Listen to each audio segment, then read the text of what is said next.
जय जगन्नाथ। मु इंजीनियर दीप्तिरंजन पंडा आज मोर हास्यरसात्मक रम्य रचनार गल्पर नाम हेउछि असिद्ध निर्वाचन। दीनदयाल त्रिवेदी और बांको बिहारी चहटराय यथाक्रमे डीडीटी और बीबीसी नाम नयागढ़ जिलार माईछेली ग्राम पंचायत रे सुपरिचित। दिन थिला ए दुहींक मध्यरे क्षीर नीरर संपर्क थिला। दुहें गोटे थाली रे भोजन करुथिले, भ्रमण रे जाउथिले एवं एकत्र शयन करुथिले। किंतु भाग्यर विडंबना एबे से दुहें दुहींकर एक नंबर शत्रु। काहार काहा भितर कथबार्ता नाही।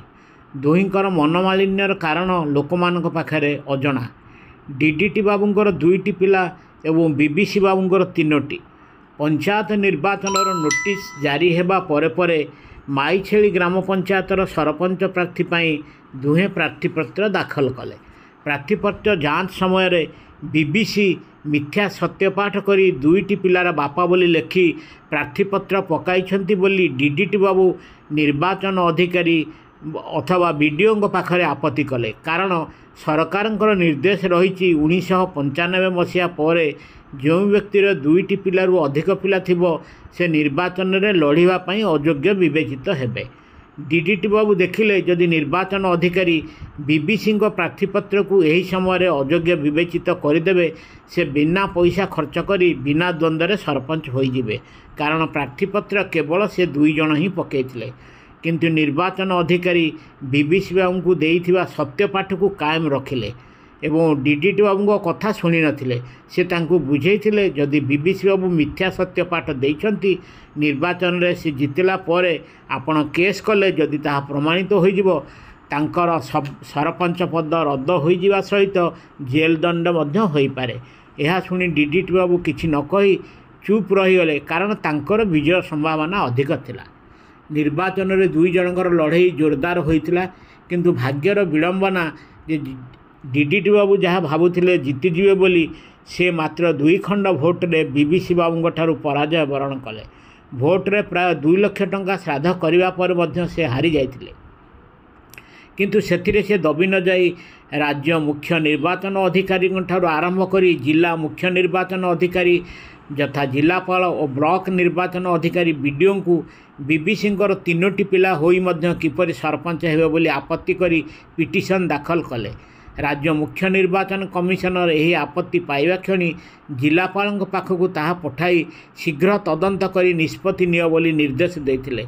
जिलापाल यही अभियोगर तदंत करी 7 दिन भितर तदंत रिपोर्ट पठाइबा को बीडीओ और सीडीपीओ को निर्देश देथिले।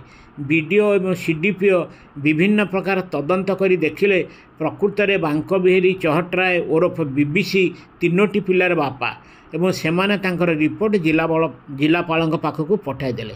जिलापाल यार विचार करिया को बांको बिहारी चहटराय एवं दीनदयाल त्रिवेदी दुई जन पाखक तारीख दे नोटिस पठाइथिले।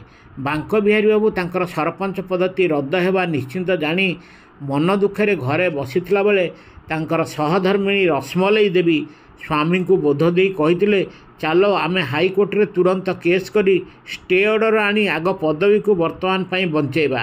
तापरे केस फैसला हेबा बेलू को 2 वा 3 वर्ष पलैथिबो।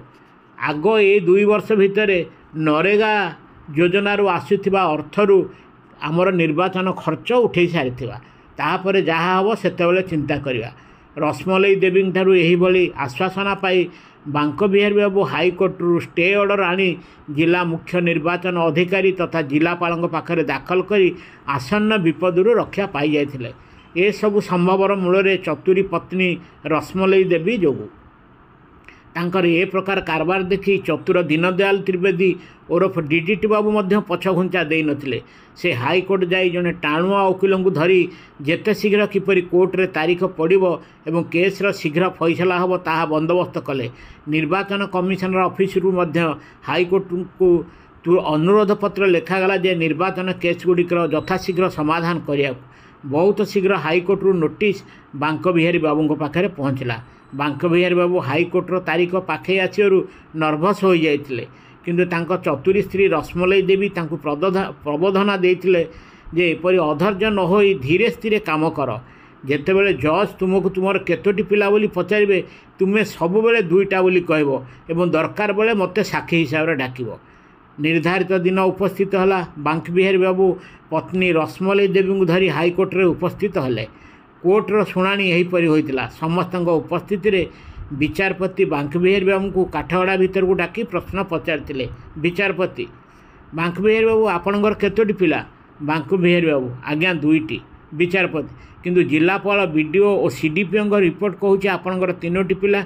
ବାଙ୍କି ବିହାରୀ ବାବୁ: ଆଜ୍ଞା ସେମାନଙ୍କ ରିପୋର୍ଟ ଭୁଲ, ସେମାନେ ଦୀନଦୟାଳ କଥାରେ ପଡ଼ି ଭୁଲ ଲେଖିଛନ୍ତି। ବିଚାରପତି: ବାଙ୍କି ବିହାରୀ ବାବୁ, ଆପଣଙ୍କର 2ଟି ପିଲା ବୋଲି ଖାଲି କହିଦେଲେ ବି ହେବନି, ମୋର ପ୍ରମାଣ ଦରକାର। ପ୍ରମାଣ ନଦେଲେ ମୁଁ କିପରି ବିଶ୍ୱାସ କରିବି? ବାଙ୍କି ବିହାରୀ ବାବୁ: ଆଜ୍ଞା ସବୁଠାରୁ ବଡ଼ ପ୍ରମାଣ ମୋର ସ୍ତ୍ରୀ, ତାକୁ ଆପଣ ପଚାରି ପାରନ୍ତି। ଏହାପରେ ବାଙ୍କି ବିହାରୀ ବାବୁଙ୍କ ସ୍ତ୍ରୀ ରଶ୍ମଲେଇ ଦେବୀଙ୍କୁ କାଠଗଡ଼ା ଭିତରକୁ ଅଣାଗଲା। ବିଚାରପତି: ରଶ୍ମଲେଇ ଦେବୀ, ଆପଣଙ୍କର କେତୋଟି ପିଲା ପରି? ରଶ୍ମଲେଇ ଦେବୀ: ଆଜ୍ଞା ମୋର 3ଟି ପିଲାପିଲି। ବିଚାରପତି ବାଙ୍କି ବିହାରୀ ବାବୁଙ୍କୁ କହିଲେ, ହୟ ଚହଟରାୟ ବାବୁ, ଜିଲ୍ଲାପାଳ, ବିଡ଼ିଓ ଆପଣଙ୍କ ସ୍ତ୍ରୀଙ୍କ ସ୍ୱୀକାରୋକ୍ତି ସମ୍ପୂର୍ଣ୍ଣ ମେଳ ଖାଉଛି, ତେଣୁ ଆପଣ ସରପଞ୍ଚ ପଦବୀରେ ରହିପାରିବେ ନାହିଁ। ରଶ୍ମଲେଇ ଦେବୀ: ଆଜ୍ଞା ଆପଣ ବିଚାରପତି ହୋଇ ଏପରି ଅନ୍ୟାୟ ନିଷ୍ପତ୍ତି ନେଉଛନ୍ତି କିପରି? ବିଚାରପତି: ଅନ୍ୟାୟ କ'ଣ? ଆପଣଙ୍କ ସ୍ୱୀକାରୋକ୍ତି ଅନୁସାରେ ଏହା ସ୍ପଷ୍ଟ ଯେ ବାଙ୍କି ବିହାରୀ ବାବୁଙ୍କର 3ଟି ପିଲା। ରଶ୍ମଲେଇ ଦେବୀ: ନା ଆଜ୍ଞା ନା, ତାଙ୍କର 2ଟି ପିଲା, ଏହା ମଧ୍ୟ ସତ୍ୟ, ଓ ମୋର 3ଟି ପିଲା, ଏହା ମଧ୍ୟ ସତ୍ୟ। ବିଚାରପତି ଆଶ୍ଚର୍ଯ୍ୟ ହୋଇ, ଏହା କିପରି ସମ୍ଭବ ମୁଁ ବୁଝିପାରୁନାହିଁ, ମୋତେ ଟିକେ ଠିକ୍ ଭାବେ ବୁଝାନ୍ତୁ। ରଶ୍ମଲେଇ ଦେବୀ: ଆଜ୍ଞା ମୋର 3ଟି ପିଲାରୁ ପ୍ରଥମ ଓ ଶେଷ ପିଲାର ବାପା ହେଉଛନ୍ତି ଚହଟରାୟ ବାବୁ ଏବଂ ମଝିଆ ପିଲାର ବାପା ଇଏ ନୁହନ୍ତି। ବିଚାରପତି: ତେବେ ମଝିଆ ପିଲାର ବାପା କିଏ? ରଶ୍ମଲେଇ ଦେବୀ: ଆଜ୍ଞା ମଝିଆ ପିଲାର ବାପା ହେଉଛନ୍ତି ହାରିଯାଇଥିବା ସରପଞ୍ଚ ପ୍ରାର୍ଥୀ ଏବଂ ଦିନେ ମୋ ସ୍ୱାମୀଙ୍କର ଅନ୍ତରଙ୍ଗ ବନ୍ଧୁ ଥିବା ଦୀନଦୟାଳ ବାବୁ। ବିଚାରପତି: ଆପଣ ଇଆଡ଼ୁ ସିଆଡ଼ୁ କହିଦେଲେ ତ ହେବନି, ଏହାର ପ୍ରମାଣ ଦରକାର, ପ୍ରମାଣ ଦେଇପାରିବେ? ରଶ୍ମଲେଇ ଦେବୀ: ଆଜ୍ଞା କୋର୍ଟରୁ ଡାକ୍ତରଙ୍କୁ ନିର୍ଦ୍ଦେଶ ଦିଅନ୍ତୁ, ସେ ମୋ ମଝିଆ ପିଲା ଏବଂ ଦୀନଦୟାଳ ବାବୁଙ୍କର DNA ପରୀକ୍ଷା କରନ୍ତୁ, ତାହାପରେ ଯାଇ ଆପଣ ମୋ କଥାର ସତ୍ୟାସତ୍ୟ ବୁଝିପାରିବେ। ସତକୁ ସତ ସେଦିନ ବିଚାରପତି ଡାକ୍ତରଙ୍କୁ ନିର୍ଦ୍ଦେଶ ଦେବା ପାଇଁ ତାଙ୍କର ଷ୍ଟେନୋକୁ କହିଲେ ଏବଂ କୋର୍ଟରେ ପରବର୍ତ୍ତୀ ଶୁଣାଣି ପାଇଁ ଆଉ ଗୋଟିଏ ତାରିଖ ଧାର୍ଯ୍ୟ କଲେ। ନିର୍ଦ୍ଧାରିତ ତାରିଖ ପୂର୍ବରୁ ଡାକ୍ତରଙ୍କର DNA ରିପୋର୍ଟ ଆସିଯାଇଥାଏ। ସେଦିନ କୋର୍ଟରେ ଭୀଷଣ ଗହଳି। ଡିଡିଟି ବାବୁ ଏବଂ ତାଙ୍କର ଚାମଚାଠାରୁ ଆରମ୍ଭ କରି BBC ବାବୁ, ରଶ୍ମଲେଇ ଦେବୀ ଇତ୍ୟାଦି ଆହୁରି ଅନେକ ହାଇକୋର୍ଟରେ ହାଜର। ଅନ୍ତିମ ବିଚାରରେ ଜଜ୍ କ'ଣ କହିବେ ସେଥିପାଇଁ ସମସ୍ତେ ଉତ୍କଣ୍ଠାର ସହିତ ଅନାଇ ରହିଛନ୍ତି। ବିଚାରପତି ଯଥା ସମୟରେ ଆସି ତାଙ୍କ ବିଚାର ଶୁଣାଇଥିଲେ। ବାଙ୍କି ବିହାରୀ ବାବୁଙ୍କର ବୟାନ, ରଶ୍ମଲେଇ ଦେବୀଙ୍କର ବୟାନ ଓ ଡାକ୍ତରୀ ରିପୋର୍ଟର ସତ୍ୟାସତ୍ୟ ଉପରେ ତର୍ଜମା କରି ମୁଁ ଘୋଷଣା କରୁଅଛି ଯେ ପ୍ରକୃତରେ ବାଙ୍କି ବିହାରୀ ବାବୁଙ୍କର 3 ଗୋଟି ସନ୍ତାନ ଥିବା ରିପୋର୍ଟ ଭୁଲ। ରଶ୍ମଲେଇ ଦେବୀଙ୍କର ମଝିଆ ସନ୍ତାନଟିର ବାପା DNA ରିପୋର୍ଟ ଅନୁସାରେ ଶ୍ରୀଯୁକ୍ତ ଦୀନଦୟାଳ ତ୍ରିପାଠୀ। ଏହାକୁ ଭିତ୍ତି କରି ମୁଁ ଘୋଷଣା କରୁଛି ବାଙ୍କି ବିହାରୀ ବାବୁ 2ଟି ପିଲାର ବାପା ଏବଂ ସେ ସରପଞ୍ଚ ପାଇଁ ଯୋଗ୍ୟ। ବିଚାରର ଶୁଣାଣି ଶୁଣି ସାରିବା ପରେ ବାଙ୍କି ବିହାରୀ ବାବୁ କିନ୍ତୁ ତାଙ୍କ ସ୍ତ୍ରୀ ରଶ୍ମଲେଇ ଦେବୀଙ୍କ ଉପରେ ଆଦୌ ରାଗି ନଥିଲେ, ବରଂ ସତ କଥା କହି ସାହସିକତାର ପରିଚୟ ଦେଇ ତାଙ୍କ ସରପଞ୍ଚ ପଦଟି ବଞ୍ଚାଇଥିବାରୁ ତାଙ୍କ ଉପରେ ସେ ଅତି ପ୍ରସନ୍ନ ଥିଲା ଭଳି ଜଣାପଡ଼ୁଥିଲେ। ସିଆଡ଼େ ଡିଡିଟି ବାବୁ ଓ ତାଙ୍କର ଚାମଚା ଦଳ ଚୋରଙ୍କ ପରି ଜଣଙ୍କ ପରେ ଜଣେ ବିଚାରାଳୟରୁ ପ୍ରସ୍ଥାନ କରୁଥିଲେ। ଗଳ୍ପଟି ସରିଲା। କେମିତି ଲାଗିଛି ଆପଣମାନଙ୍କର ମତାମତ ଦେବେ। ଜୟ ଜଗନ୍ନାଥ।